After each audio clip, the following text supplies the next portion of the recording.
If you are here, bilang alagad ni Jesus, you are called to go and share the gospel. Hindi nyo kailangan matakot. Hindi nyo kailangan mangamba. At kapag sinabi niyang go, makakaasa po tayo na the way is already prepared. The way is already prepared. Makakaasa po tayo doon. At makakaasa po tayo na the strength is already provided. At makakaasa po tayo na the victory is already secured. Kaya ang sabi ng Prophet Isaiah, how beautiful is the feet of those who share the good news. Paano sila makakarinig ng mabuting balita kung walang pumahayo at ipinapadala, isinisend out sa ibang mga lugar, sa mga strangers. Hindi po kailangan na lagi always sa mga kakilala natin o sa kamag-anak natin.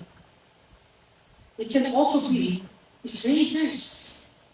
And that's why nandito kasama natin si John. Dito siya ay nakarinig ng Ebanghelyo. Nabahagian natin siya ng Ebanghelyo.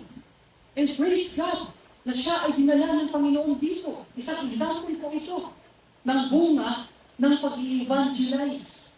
So isipin niyo po kapatid, kung lahat po tayo ay nag-i-evangelize, then what would be the outcome?